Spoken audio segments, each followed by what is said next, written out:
First of all, I love being an American. I'm so appreciative and grateful to our veterans. I love that our beloved town of Brentwood is honoring the veterans. It's a gorgeous day, and Sarah and I both, we love downtown, so we love that it's here.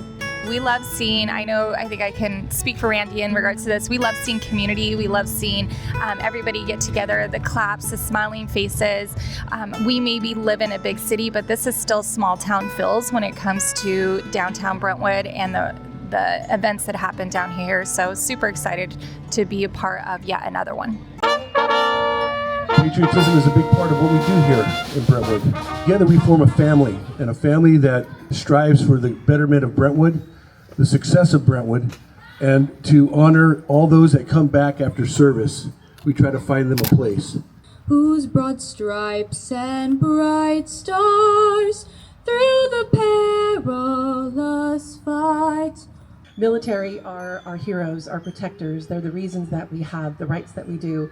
Heroism and protecting our country, and quite honestly, allowing me to stand here freely today. America. We call to your attention this small table, which occupies a place of dignity and honor. It is set for one, symbolizing the fact that members of our armed forces are missing from our ranks. Each and every member across the board, the support from the community, the support from the education system. You look around at the black, blue, and red hats, they are some of the best men and women in the world. Your service stands as a lasting testament to the strength and resilience of the American spirit. Frank, on this Veterans Day, we proudly recognize your courage, sacrifice, and commitment to God, country, and your community. Thank you. And guide her through the night with the light from above, from the mountains to the prairies, to the oceans white with foam. God bless America. Cadets, and we are also going to have the Pledge of Allegiance led by our Cub Scout Pack 152. If you can now, please continue to stand.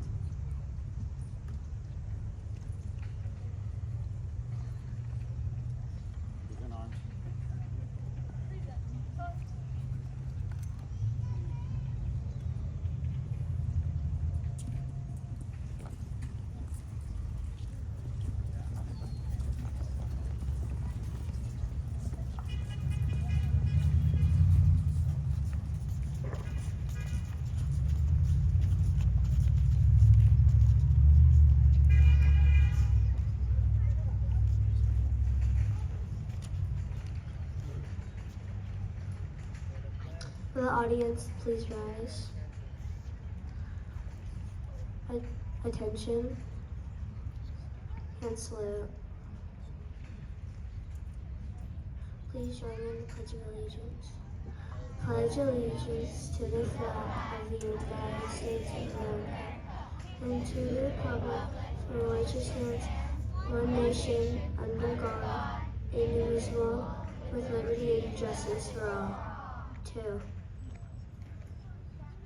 Scott's dismissed.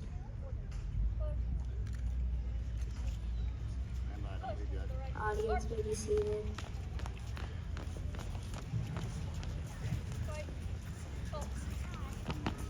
Thank you, cadets and scouts.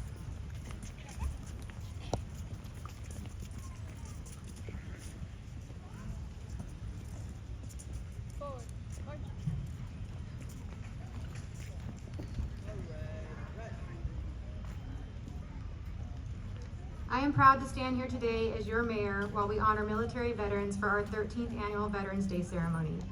Veterans Day serves as a reminder of the bravery and dedication to those who have served in the armed forces. November is also National Veterans and Military Families Month. Special moments just like this are happening across the country to express the gratitude and appreciation we have for the sacrifices our veterans have made to maintain the freedoms and security that we enjoy today. We have many veterans in our community who have bravely answered the call of duty. If you are a veteran, please stand or raise your hand.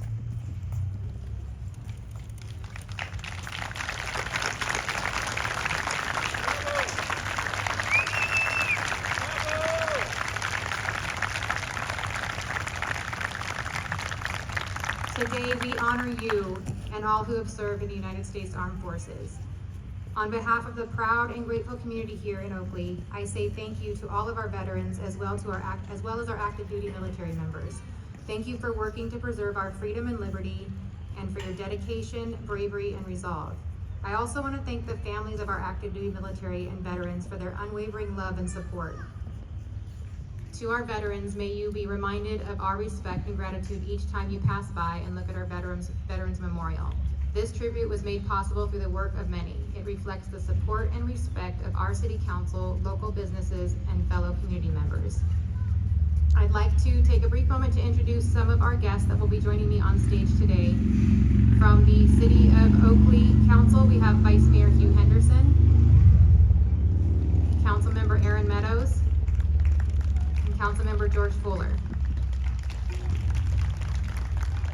From the office of Congressman DeSanti's office, we have Alex Stone. From the office of Senator Christopher Cabaldon, we have Nicole Sellier-Nelson. And from the office of Assemblymember Lori D. Wilson, we have Wendy Fabian. From our Oakley Youth Advisory Council, Chairperson Mary Clark. Vice Chair Juliana Luna. And Member Ruby Ayala. We also have 3 guest speakers, Mark Carter, Sergeant First Class Bill Carpenter, and Captain Wayne Tunick. As we take the time to pay our respects to our veterans, let us not forget those who fought to protect our freedoms and paid the ultimate sacrifice, and those who came home, and those that are no longer with us. The Oakley Veterans Memorial is a place of peace and honor. The story of this war memorial began in 1921. George Stansfield and Ben Blow proposed an idea for our national transcontinental victory highway. The road would be dedicated to American forces who died in World War I. Victory Eagle sculptures were located whenever the route crossed the county line. The route travels throughout the Delta on Highway 160. Where it crossed the San Joaquin River, the Victory Eagle was placed at the entrance into Oakley and Contra Costa County. Oakley's memorial was dedicated on May 31st, 1926 at the intersection of Bridgehead Road and State Highway 4. The Eagle sculpture stood for 50 years until 1976 when the original marker was moved to the county fairgrounds where it resides to this day. At our Oakley Veteran Memorial, a replica Eagle sculpture now stands. I would now ask you all to join me in a moment of silence. And in our silence, let us remember the lives lost, the families who have endured, and the veterans who continue to inspire us with their resilience and strength.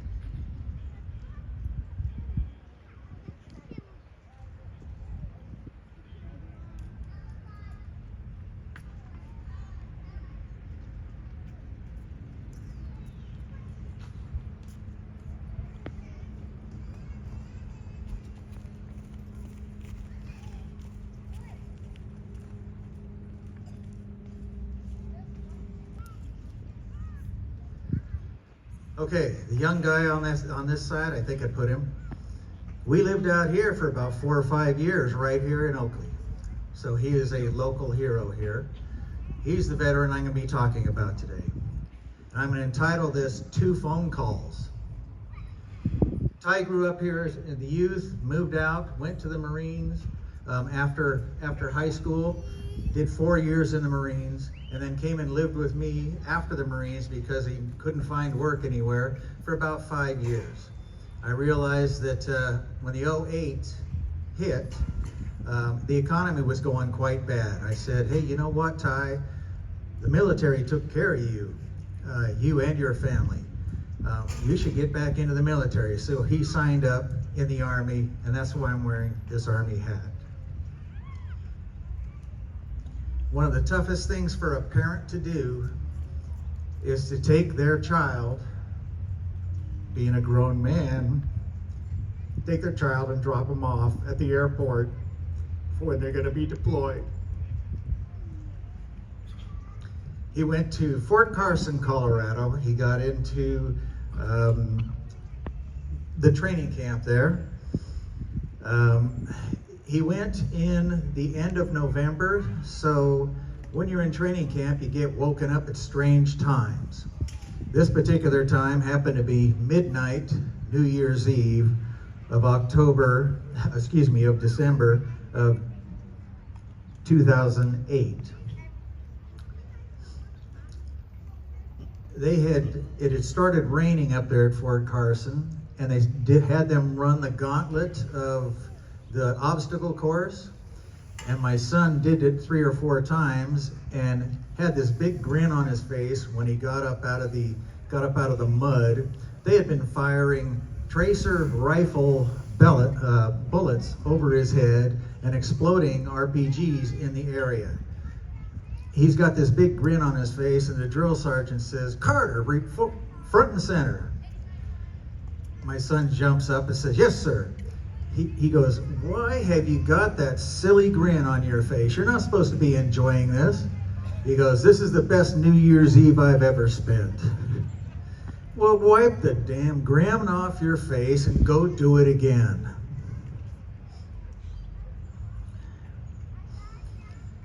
October 5th, 2009. I received a phone call. That's the first phone call I'm going to talk about. Fortunately, it was, "I am so-and-so from Fort Carson, Colorado. Your son is okay. We are going to be bringing him back. He's been involved in an incident overseas, and we're going to be bringing back, he should be back here within 2 weeks." They said somebody would contact me. About 2 days later, somebody contacted me, said, "Okay, they're coming back. They're going to be here 3 Saturdays from now at 10 p.m. They're going to be arriving at Fort Carson, Colorado." I was on the tee box the Friday before that. I love to play golf, and you're not supposed to have your phone on when you are playing golf. It's disrespectful and distractive to the other players. So I apologized, went and answered the phone, and they said, "He's not going to be here Saturday night at 10. He's going to be Friday. He's going to be here at 2 a.m. So I dropped my $20 bet into the hands of everybody there, called Barb. "We need to line up a flight right now." 2 o'clock that next morning, I was there as 300 men and women came marching back in. They all looked alike. I couldn't tell the difference between any one of them. By about 3:30 or 4 a.m., they had dispersed enough that I could find my son. I had already arranged a hotel room. I knew he'd be tired. I was tired. As soon as I saw him, he didn't know I was going to be there. I said, "Okay, kid, let's go. Get your stuff. I got a place for us to sleep tonight. I got some food ready for us." So I started doing that right away. I knew military needed to have things done right now, right now. We got to get this. They had a schedule all day long. We slept for about 2 hours. Neither of us could sleep. So I got him out, and I said, "Okay, let's go do this." We had to bring him. He'd been gone for 6 months out of a 9-month deployment. He had nowhere to stay for at least one more night. So we went and opened up his storage area, got him moved into his Fort Carson room that day. When we finished up, I said, "Okay, where's your favorite watering hole?" And with the military, most of you know what the watering hole is. So we went to his favorite watering hole. I said, "Okay, you sit over there, I go over there, and I get 2 pitchers of water." "Okay, kid, spill." Now I didn't know that this was very good for post-traumatic stress. I said, "Okay, what did you go through?" And for the next 3 hours, he told stories that you would not believe. So amazing things.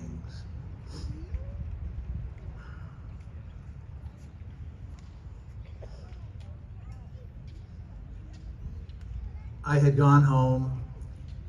He had been transferred after a couple of years up to Fort Lewis, Washington, and his family was up there, and he had been deployed again. I had gone up there twice a month for quite a while just to take care of things. Well, about 4.5 years after the incident of October 3rd, 4.5 years after that, I knew my son was going out on vacation, taking the family, they're going camping. And I came walking into the living room there at his house, and he was sitting on the sofa, and a strange look on his face. I said, "Hey, what's going on?" He said, "Dad, I just had the strangest phone call." The phone call ended up being the President of the United States. This was the result. Thank you for your time.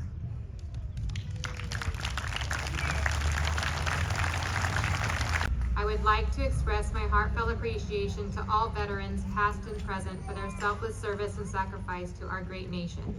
Today we honor and remember those who have served to protect our freedoms and our way of life.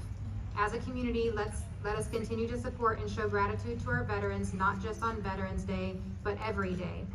And let us not forget the sacrifices made by those who have stood to defend our country.